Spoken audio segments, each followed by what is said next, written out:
विश्व देखा मधुमय रे जीवन, विश्व देखा मधुमय, विश्व देखा मधुमय रे जीवन, विश्व देखा मधुमय। मधुर झरण करिब हरण, मधुर झरण करिब हरण, तो पाप मरण विश्व देख मधुमय, विश्व देख मधुमय रे जीवन, विश्व देख मधुमय। ଏହି ଗୀତ ପିଲାମାନେ ତୁମେମାନେ ତ ନିଶ୍ଚିତ ରୂପେ ଶୁଣିଥିବ। ଏହି ଗୀତଟି କିଏ ଲେଖିଛନ୍ତି କହିପାରିବ? ସିଏ ଆମର ଅତି ନିକଟତର ଆମ ଅବିଭକ୍ତ ସମ୍ବଲପୁର ମାଟିର ଜଣେ ସୁପୁତ୍ର। ଜୀବନର ସକଳ ଦୁଃଖ, ଅବସାଦ, ଗ୍ଲାନି, ଆଶା ଓ ଆଶଙ୍କା ଭିତରେ ଯିଏ ବଞ୍ଚି ରହି ନିରନ୍ତର ଅମୃତ ଗୀତିକା ଗାଇ ଚାଲିଥାନ୍ତି, ସିଏ ଆଉ କେହି ନୁହନ୍ତି, ଓଡ଼ିଆ ସାହିତ୍ୟ ଜଗତର ଏକ ଉଜ୍ଜ୍ୱଳତମ ନକ୍ଷତ୍ର, ପ୍ରକୃତି ବର୍ଣ୍ଣନାରେ ସିଦ୍ଧହସ୍ତ ତଥା ପ୍ରକୃତିକୁ ଜୀବନ୍ତ କରି ସଜାଇବାରେ ଯାହାଙ୍କର ବର୍ଣ୍ଣନା ସମ୍ପୂର୍ଣ୍ଣ ବାସ୍ତବିକ, ସେ ଆଉ କେହି ନୁହନ୍ତି, ସେ ହେଉଛନ୍ତି ସ୍ୱଭାବ କବି ରଙ୍ଗାଜୀବ ଗଙ୍ଗାଧର ମେହେର। ଏବେ ଜାଣିପାରିଲ ପିଲାମାନେ ଗଙ୍ଗାଧର ମେହେରଙ୍କୁ? ଏବେ ଚାଲ ତାଙ୍କ ଜୀବନୀ ବିଷୟରେ କିଛି ଜାଣିବା। ବହୁ ବର୍ଷ ପୂର୍ବେ ଆମ ଓଡ଼ିଆଙ୍କର ମାତୃଭାଷାକୁ ସମ୍ପୂର୍ଣ୍ଣ ବିଲୋପ କରିଦେବାକୁ ଷଡ଼ଯନ୍ତ୍ର ଚାଲିଥିବା ବେଳେ ଆଗଧାଡ଼ିର ଜନନାୟକମାନଙ୍କ ମଧ୍ୟରେ ସାମିଲ ହୋଇଥିଲେ ଆମର ଅତି ପରିଚିତ ପଶ୍ଚିମ ଓଡ଼ିଶାର ସୁନାମଧନ୍ୟ କବି ଗଙ୍ଗାଧର ମେହେର। ସମ୍ବଲପୁରଠାରୁ ଅତି ନିକଟରେ ଅବସ୍ଥିତ ବରଗଡ଼ ଜିଲ୍ଲାର ବରପାଲି ଗ୍ରାମରେ ପିତା ଚୈତନ୍ୟ ମେହେର ଓ ମାତା ସେବତୀ ଦେବୀଙ୍କର କୋଳମଣ୍ଡନ କରି 1862 ମସିହାରେ ଜନ୍ମଗ୍ରହଣ କରନ୍ତି ଗଙ୍ଗାଧର। ଏକ ଗରିବ ତନ୍ତୀ ପରିବାରରେ ଜନ୍ମଗ୍ରହଣ କରି ପଶ୍ଚିମ ଓଡ଼ିଶାର ମାଟିକୁ ପବିତ୍ର କରିଥିଲେ ହେଁ ଜୀବନ ଥିଲା ତାଙ୍କର ସଂଘର୍ଷମୟ। ପଞ୍ଚମ ଶ୍ରେଣୀ ପାଠ ପଢ଼ା ପରେ ଆଉ ଆଗକୁ ପଢ଼ିପାରିନଥିଲେ ମଧ୍ୟ ଅଗାଧ ପାଣ୍ଡିତ୍ୟ ତାଙ୍କ ଭିତରେ ଭରି ରହିଥିବାରୁ ଆଗକୁ ବଢ଼ିବାରେ ତଥା ଲେଖନୀ ମୁନରେ ସାହିତ୍ୟ ପ୍ରତିଭାକୁ ସଜାଇବାରେ ଦାରିଦ୍ର୍ୟ କଦାପି ଅନ୍ତରାୟ ସାଜିପାରି ନଥିଲା। ଦିନସାରା ତନ୍ତୀଶାଳରେ କାମ କରୁଥିଲେ ମଧ୍ୟ ସାହିତ୍ୟ ଚର୍ଚ୍ଚାକୁ ସେ ଭୁଲୁ ନଥିଲେ। ପାଠ ପ୍ରତି ଅହେତୁକ ଆଗ୍ରହ ତାଙ୍କର ଜ୍ଞାନର ସୀମାକୁ ବଢ଼ାଇ ପାରିଥିଲା। ଅନୁରୂପ ଭାବେ ସର୍ବଶକ୍ତିମାନ ଈଶ୍ୱରଙ୍କ ପ୍ରତି କବିଙ୍କ ପ୍ରେମ ଓ ସମର୍ପିତ ମନୋଭାବ ପରିଦୃଷ୍ଟ ହୁଏ ଗଙ୍ଗାଧରଙ୍କ ସାହିତ୍ୟରେ। ଗଙ୍ଗାଧରଙ୍କ ଜୀବନୀ ବିଷୟରେ ତ ଜାଣିଲ ପିଲାମାନେ, ଏବେ ଚାଲ ଜାଣିବା ତାଙ୍କୁ ଆମେ ସ୍ୱଭାବ କବି କାହିଁକି କହିବା। ଯାହା ପ୍ରକୃତ ଚିରାଚରିତ ତାହାକୁ ହିଁ ନେଇ ସେ କବିତା ଲେଖନ୍ତି। ବାସ୍ତବ ଉପସ୍ଥାପନା ତାଙ୍କର ପ୍ରତ୍ୟେକଟି ଚରିତ୍ରରେ ସ୍ଥାନ ପାଏ, ଯାହା ଅନ୍ୟଥିରେ ବିରଳ। ମଣିଷର ଚରିତ୍ରର ଅନ୍ତଃ ପ୍ରବୃତ୍ତି ସହିତ ବାହ୍ୟ ପ୍ରକୃତିକୁ ସେ ସମନ୍ୱୟ କରି ପ୍ରକୃତ ସ୍ୱଭାବକୁ ହିଁ ଉପସ୍ଥାପନ କରନ୍ତି।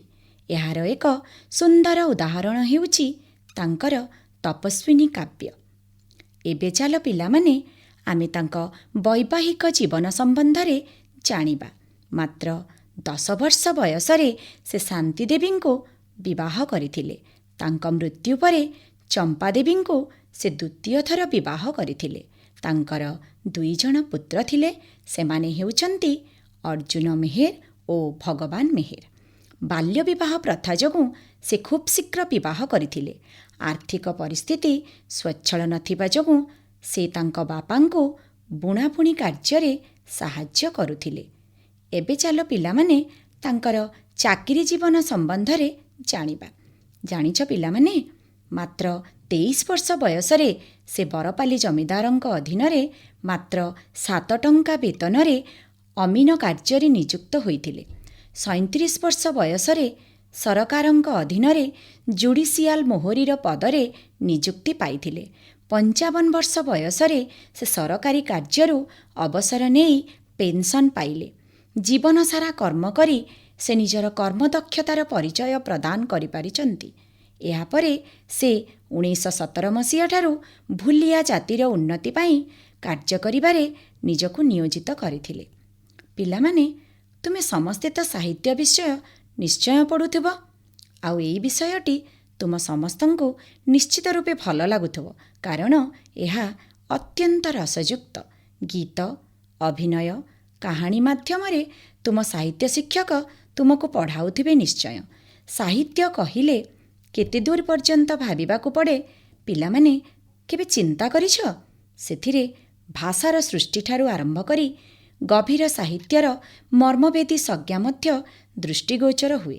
ଆଉ ସେଥିମଧ୍ୟରେ ଜୀବନ୍ତ ପ୍ରକୃତିର ମୂର୍ଚ୍ଛନା ହୁଏ ସ୍ଫୂର୍ତ୍ତିମୟୀ। ସେହି ସୁନ୍ଦର ଚିରଲାସ୍ୟମୟୀ ମାତୃଭାଷାକୁ ସାହିତ୍ୟ ରୂପେ ସର୍ବସମ୍ମତିକୁ ଆଣିବାରେ ଗଙ୍ଗାଧରଙ୍କ ଅବଦାନର କଳନା ନାହିଁ।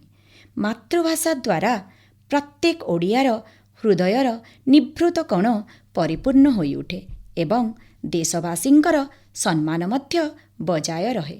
ସେଥିପାଇଁ ସେ କହିଛନ୍ତି, ମାତୃଭୂମି ମାତୃଭାଷାରେ ମମତା ଯାହୃଦେ ଜନମି ନାହିଁ, ତାକୁ ଯଦି ଜ୍ଞାନୀ ଗଣରେ ଗଣିବା ଅଜ୍ଞାନ ରହିବେ କାହିଁ। ଅର୍ଥାତ୍ ମାତୃଭାଷା ପ୍ରତି ଯାହାର ମମତା ନାହିଁ, ସମ୍ମାନ ନାହିଁ, ତାହାର ଯେତେ ଜ୍ଞାନ ଥିଲେ ମଧ୍ୟ ସେ ଅଜ୍ଞାନ ରୂପୀ ମନୁଷ୍ୟ ଅଟେ।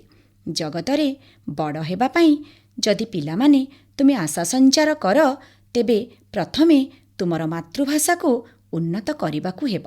ସେଥିପାଇଁ ସେ କହିଛନ୍ତି, ଉଚ୍ଚ ହେବା ପାଇଁ କର ଯେବେ ଆଶା, ଉଚ୍ଚ କର ଆଗ ନିଜ ମାତୃଭାଷା। ଏବେ ପିଲାମାନେ ଆମେ ଚାଲ ଗଙ୍ଗାଧରଙ୍କର ସାହିତ୍ୟ ସାଧନା ସମ୍ପର୍କରେ କିଛି ଜାଣିବା। ବହୁ କମ୍ ବୟସରୁ ହିଁ ସାହିତ୍ୟ ପ୍ରତି ସମ୍ମାନ ତଥା ଆଗ୍ରହ ତାଙ୍କୁ ଭବିଷ୍ୟତରେ ଜଣେ ଉଚ୍ଚକୋଟୀର ସାହିତ୍ୟିକ ରୂପେ ଗଢ଼ି ତୋଳିଥିଲା। ବଳରାମ ଦାସଙ୍କ ରାମାୟଣ, ସାରଳା ଦାସଙ୍କ ମହାଭାରତ, ଅନ୍ୟାନ୍ୟ ହିନ୍ଦୀ ତଥା ସଂସ୍କୃତ ପୁସ୍ତକ ଏବଂ ଓଡ଼ିଆ ଭାଷାରେ ରଚିତ ବହୁ କାବ୍ୟ କବିତା ଅଧ୍ୟୟନ ତାଙ୍କର ରୁଚି ଥିଲା। ଓଡ଼ିଆ ସାହିତ୍ୟ ଜଗତର ଏହି ଅମ୍ଳାନ ଆଲୋକଦୀପ୍ତ ପ୍ରତିଭା ଜୀବନର ମହିମ୍ନ ଉପଲବ୍ଧିକୁ ନେଇ କାବ୍ୟ ରଚନା କରନ୍ତି। ଜଣେ ସତ୍ ସାହିତ୍ୟକାରର ମାର୍ମିକ ସ୍ପର୍ଶ ବାସ୍ତବରେ କେତେ ହୃଦୟସ୍ପର୍ଶୀ ତାହା ଗଙ୍ଗାଧରଙ୍କ ସାହିତ୍ୟରୁ ଜଣାପଡ଼େ। 1885 ମସିହାରେ ତାଙ୍କ ଲେଖନୀ ମୁନରୁ ସର୍ଜନା ହୁଏ ପ୍ରଥମ କାବ୍ୟ ରସରତ୍ନାକର। ସର୍ବମୋଟ 8 ଗୋଟି ଛାନ୍ଦ ବିଶିଷ୍ଟ ଏହା ତାଙ୍କର ଅନନ୍ୟ ସୃଷ୍ଟି। ବଳିରାଜାଙ୍କ ଝିଅ ଉଷା ଏବଂ ମଦନ କୁମାରଙ୍କ ପ୍ରଣୟ କାହାଣୀ ଉପରେ ଆଧାରିତ ଏହି କାବ୍ୟ ପ୍ରଣୟର ପରିଭାଷାକୁ ବ୍ୟକ୍ତ କରେ। ପ୍ରଣୟିନୀର ପ୍ରଣୟ ତାହାର ପ୍ରେମିକ ପ୍ରତି କେତେ ଗଭୀର ତାହା ଜଣାପଡ଼େ। ଦ୍ୱିତୀୟରେ ସେ ରଚନା କରନ୍ତି ଇନ୍ଦୁମତୀ 1894 ମସିହାରେ। ଏହି କାବ୍ୟ ଶ୍ରୀରାମଚନ୍ଦ୍ର ଭଞ୍ଜଦେଓଙ୍କୁ ଉତ୍ସର୍ଗିତ। ଏହା ଉତ୍କଳପ୍ରଭା ପତ୍ରିକାରେ ପ୍ରକାଶିତ ହୋଇଥିଲା। ଏହାର 2ଟି ଭାଗ ରହିଛି। ବିଦର୍ଭ ରାଜକନ୍ୟା ଇନ୍ଦୁମତୀଙ୍କର ସ୍ୱୟଂବର ବିଷୟ ତଥା ଅଜ ଏବଂ ଇନ୍ଦୁମତୀଙ୍କର ପ୍ରଣୟର କାହାଣୀର ବିଷୟବସ୍ତୁକୁ ବହନ କରେ ଏହି କାବ୍ୟ। ପ୍ରଥମ ଭାଗରେ ପ୍ରଣୟ ବର୍ଣ୍ଣନା ଥିବାବେଳେ ଉତ୍ତର ଭାଗରେ ଇନ୍ଦୁମତୀଙ୍କର ଦେହତ୍ୟାଗ ଉପାଖ୍ୟାନ ବର୍ଣ୍ଣିତ। ଏହା ବଙ୍ଗଳାଶ୍ରୀ ଛନ୍ଦରେ ରଚିତ। କାଳିଦାସଙ୍କର ରଘୁବଂଶ କାବ୍ୟର 5ମ ସର୍ଗଠାରୁ 8ମ ସର୍ଗ ପର୍ଯ୍ୟନ୍ତ ବିଷୟବସ୍ତୁ ଉପରେ ଏହି ଇନ୍ଦୁମତୀ କାବ୍ୟ ରଚିତ। ପୂର୍ବେ ଓଡ଼ିଶା ଉତ୍କଳ ନାମରେ ପରିଚିତ ଥିଲା। ବ୍ୟାସକବି ଫକୀରମୋହନ 1891 ମସିହାରେ ରଚନା କରିଥିଲେ ଉତ୍କଳ ଭ୍ରମଣ। ଲକ୍ଷ୍ମୀ ସବୁ ସ୍ଥାନରେ ବିରାଜମାନ। ଉତ୍କଳର ପ୍ରତ୍ୟେକ କୋଣ ଅନୁକୋଣରେ ମାତା ଲକ୍ଷ୍ମୀ ନିଜ ଆଶୀର୍ବାଦର ହାତ ରଖିଅଛନ୍ତି। ଯୁଗେ ଯୁଗେ ବିଭିନ୍ନ ଦେବାଦେବୀଙ୍କର ପୀଠ ରୂପେ ମଧ୍ୟ ଉତ୍କଳ ବନ୍ଦନୀୟା ପୂଜିତା। ସେଥିମଧ୍ୟରେ ଆମ ପଶ୍ଚିମ ଓଡ଼ିଶାର ବହୁ ମହନୀୟ ସ୍ଥାନ ମଧ୍ୟ ଉତ୍କଳ ମାତାର ଅଂଶବିଶେଷ। ସେହି ଉତ୍କଳର ସୌନ୍ଦର୍ଯ୍ୟ ତଥା ମହନୀୟତାକୁ ପ୍ରତିପାଦନ କରିବାକୁ ଯାଇ ଗଙ୍ଗାଧର 1894ରେ ରଚନା କରିଥିଲେ ଉତ୍କଳ ଲକ୍ଷ୍ମୀ।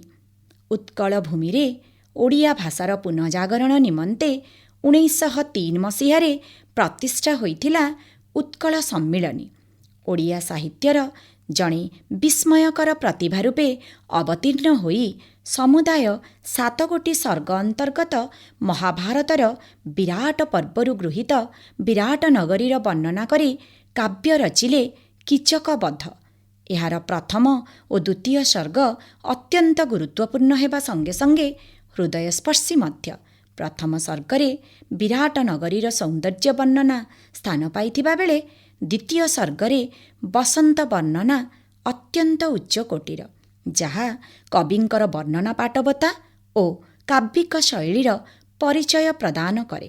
ବସନ୍ତ ଋତୁରେ ସୈରିନ୍ଦ୍ରୀଙ୍କ ଅପରୂପ ସୌନ୍ଦର୍ଯ୍ୟକୁ କୀଚକ ଅବଲୋକନ କରିଛି।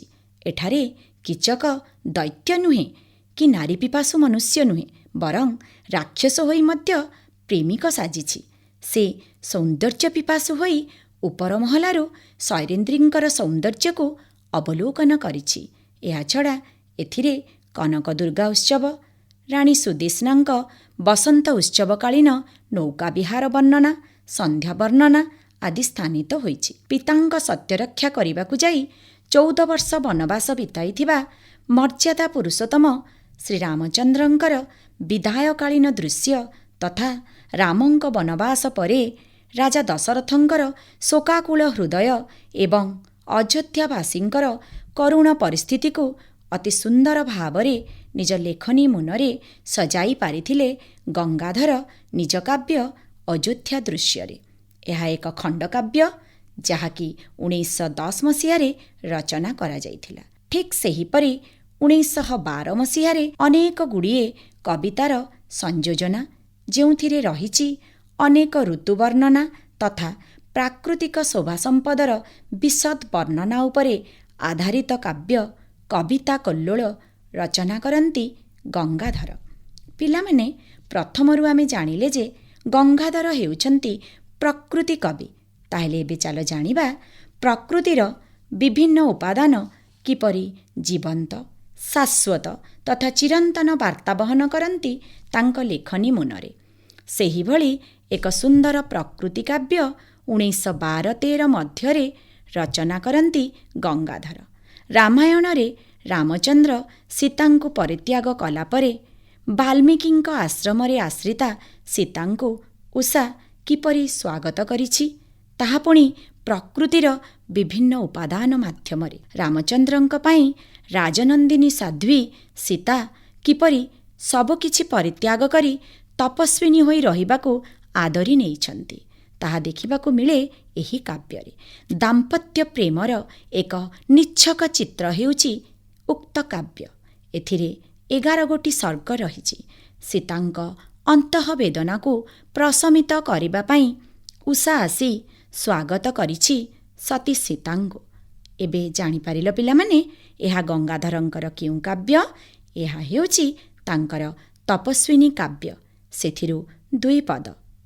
ମଙ୍ଗଳେ ଅଇଲା ଉଷା ବିକଚରା ଜୀବ ଦୃଶା ଜାନକୀ ଦର୍ଶନ ତୃଷା ହୃଦଏ ବହି କର ପଲ୍ଲବେ ନିହାର ମୁକ୍ତା ଧରି ଉପହାର ସତୀଙ୍କ ବାସବାହାର ପ୍ରାଙ୍ଗଣେ ରହି କଳକଣ୍ଠ କଣ୍ଠେ କହିଲା ଦରଶନ ଦିଅ ସତୀ ରାତି ପାହିଲା।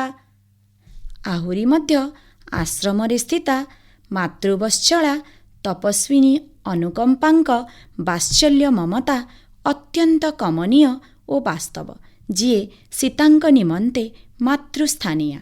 ବଙ୍ଗଳାଶ୍ରୀ ରାଗରେ ରଚିତ କାଳିଦାସଙ୍କର ଅଭିଜ୍ଞାନ ଶାକୁନ୍ତଳମ୍ କାବ୍ୟକୁ ଆଧାର କରି ଗଙ୍ଗାଧର 1915ରେ ରଚନା କରନ୍ତି ପ୍ରଣୟ ବଲ୍ଲରୀ କାବ୍ୟ।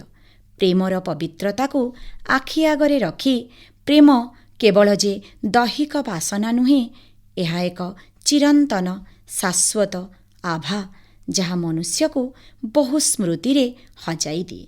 ଦୁଷ୍ୟନ୍ତ ଓ ଶକୁନ୍ତଳାଙ୍କ ପ୍ରେମ କାହାଣୀ ଉପରେ ଆଧାରିତ ଏହି କାବ୍ୟ ବାସ୍ତବରେ ଖୁବ୍ ରୋମାଞ୍ଚକର।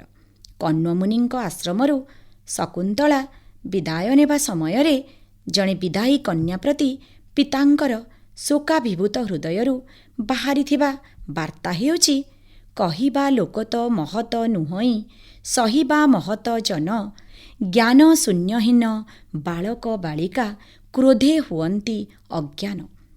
ଆହୁରି ମଧ୍ୟ କୃଷି ଓ କୃଷକଙ୍କର ଉନ୍ନତି ନିମନ୍ତେ ସେ ଲେଖିଯାଇଛନ୍ତି କୃଷକ ସଙ୍ଗୀତ, ଯାହା ପ୍ରକାଶିତ ହୁଏ 1921ରେ। ଗ୍ରୀକ୍ କବି ଥିଓକ୍ରିଟସ୍ଙ୍କ ପରି ଏହି ରଚନାରେ ସ୍ଥାନ ପାଏ କୃଷି ଓ କୃଷକଙ୍କର ଗୌରବ। ଏବେ ଚାଲ ପିଲାମାନେ ଜାଣିବା ତାଙ୍କର ଏକ ଗୀତି କବିତା, ଯାହାକି ଅର୍ଘ୍ୟଥାଳି ରୂପେ ପରିଚିତ। ଏଥିରେ ତାଙ୍କୁ ଧର୍ମାବତାର କୁହାଯାଇଛି। ଏଥିରେ 39ଟି କବିତା ସ୍ଥାନ ପାଇଛି। ରାଜନେତାଙ୍କ ଶୋଷଣର ଚିତ୍ର ଏଥିରେ ଚିତ୍ରିତ। ପ୍ରେମ, ପ୍ରଣୟ, ଦାମ୍ପତ୍ୟ ଜୀବନ, ନାରୀର ସତୀତ୍ୱ, ଜାତୀୟତା, ଶୋଷଣ, ଲୁଣ୍ଠନ, ସ୍ୱେଚ୍ଛାଚାରିତା ଆଦିର ଚିତ୍ର ବହନ କରେ ତାଙ୍କର ଐତିହାସିକ କାବ୍ୟ ପଦ୍ମିନୀ। ପୁରାଣ ସାହିତ୍ୟ ଉପରେ ଆଧାରିତ ଅନେକ ଗୁଡ଼ିଏ କବିତା ରଚନା କରିଥିଲେ ଗଙ୍ଗାଧର। ଶାପଗ୍ରସ୍ତା ଅହଲ୍ୟାଙ୍କର ଶ୍ରୀରାମଚନ୍ଦ୍ରଙ୍କର ପାଦସ୍ପର୍ଶରେ ଶାପମୁକ୍ତି ଏବଂ ପରେ ଶ୍ରୀରାମଙ୍କର ପାଦବନ୍ଦନା କଥାବସ୍ତୁ ଉପରେ ଆଧାରିତ କାବ୍ୟ ଅହଲ୍ୟାସ୍ତବ, ଯେଉଁଥିରେ ଖୁବ୍ ସୁନ୍ଦର ଶବ୍ଦ ସଂଯୋଜନା ରହିଛି ଏବଂ ଏଥିରେ ପ୍ରାଚ୍ୟ ସାହିତ୍ୟର ଚିତ୍ର ଦେଖିବାକୁ ମିଳେ। ପିଲାମାନେ, ଆମେ ଗଙ୍ଗାଧରଙ୍କର ବହୁତ ଗୁଡ଼ିଏ ସାହିତ୍ୟକୃତି ସମ୍ବନ୍ଧରେ ଆଲୋଚନା କଲେ। ତାଙ୍କ କୃତିଗୁଡ଼ିକ ବାସ୍ତବରେ ଅତୁଳନୀୟ, ଯାହାକୁ ଆମେ ଯେତେ ଗଭୀରତମ ପରିସରକୁ ଯାଇ ଆଲୋଚନା କଲେ ମଧ୍ୟ ତାହାର ସମାପ୍ତି ନାହିଁ।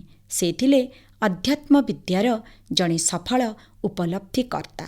ମନକୁ ସ୍ଥିର ତଥା ଆୟତ୍ତ ନ କଲେ ଅଧ୍ୟାତ୍ମବାଦ କଦାପି ଗ୍ରହଣୀୟ ନୁହେଁ। ମନ ଭିତରେ ଥିବା ମୁକାରକୁ ସର୍ବଦା ବର୍ଜନ କରିବା ବାଞ୍ଛନୀୟ। ମୁକାର ମାତର ମୋର ନୁହେଁ ବୋଲି କହିବାକୁ ନାହିଁ ବାଟ, ଦୁରୁଶ୍ରୀ ଚରଣେ ଅର୍ପଣ କରୁଛି ଘେନତା ବିଶ୍ୱ ସମ୍ରାଟ। ତାଙ୍କ କବିତ୍ୱ ଏବଂ ବ୍ୟକ୍ତିତ୍ୱ ମଧ୍ୟରେ କୌଣସି ବ୍ୟବଧାନ ନଥିଲା। ଗଙ୍ଗାଧର ଯାହା ଭାବୁଥିଲେ, ଯାହା ତାଙ୍କର ଚିନ୍ତନ ଥିଲା, ଆଚରଣ ଥିଲା, ତାକୁ ଅବିକଳ ସେ ସେହି ରୂପରେ ନିଜର କବିତାରେ ରୂପ ଦେଉଥିଲେ। ଯେପରି ଦର୍ପଣରେ ଆମେ ନିଜର ସ୍ୱଚ୍ଛ ପ୍ରତିବିମ୍ବକୁ ଦେଖିପାରୁ, ଠିକ୍ ସେହିପରି ଗଙ୍ଗାଧର ତାଙ୍କ ସାହିତ୍ୟ କୃତିରେ ସମାଜର ନିଚ୍ଛକ ଚିତ୍ରକୁ ଦର୍ପଣର ନିର୍ମଳ ପ୍ରତିବିମ୍ବ ସଦୃଶ ଉପସ୍ଥାପନ କରିପାରୁଥିଲେ। ଈଶ୍ୱରଙ୍କର ସତ୍ତା ସବୁଠି ବିଦ୍ୟମାନ, ସବୁ ସତ୍ୟ ଶିବ ସୁନ୍ଦର। ସମାଲୋଚନାର ଶରବ୍ୟ ହୋଇ ମଧ୍ୟ ନିଜ ଆଦର୍ଶରୁ ସେ କେବେ ହେଲେ ବିଚ୍ୟୁତ ହୋଇନଥିଲେ। ଆଚରଣ ଓ ଉଚ୍ଚାରଣରେ ସମତା ରକ୍ଷା କରୁଥିବା ତଥ୍ୟକୁ ନିଜ ଲେଖନୀରେ ରୂପ ଦେଉଥିବା କବି ହେଉଛନ୍ତି ଗଙ୍ଗାଧର। ବାସ୍ତବରେ ତାଙ୍କ ପରି ଜଣେ ବରେଣ୍ୟ ସୁନାମଧନ୍ୟ ସୁପୁତ୍ରକୁ ପାଇ ଆମ ପଶ୍ଚିମ ଓଡ଼ିଶାର ମାଟିମା ଗର୍ବ ଅନୁଭବ କରୁଛି। କେବଳ ପଶ୍ଚିମ ଓଡ଼ିଶା କାହିଁକି, ସମଗ୍ର ଓଡ଼ିଶାରେ ନିଜର କୃତିତ୍ୱର ଛାପ ଲୋକଲୋଚନରେ ଛାଡ଼ି ଯାଇଛନ୍ତି ଏହି କବିକୁଳ ଶ୍ରେଷ୍ଠ ଗଙ୍ଗାଧର। ମାଟି ଦେହ ତାଙ୍କର ମାଟିରେ ମିଶିଯାଇଛି ସତ, ମାତ୍ର ଯଶ ଦେହରେ ସେ ସର୍ବଦା ଅମର ହୋଇ ରହିଥିବେ ଆମମାନଙ୍କ ଭିତରେ।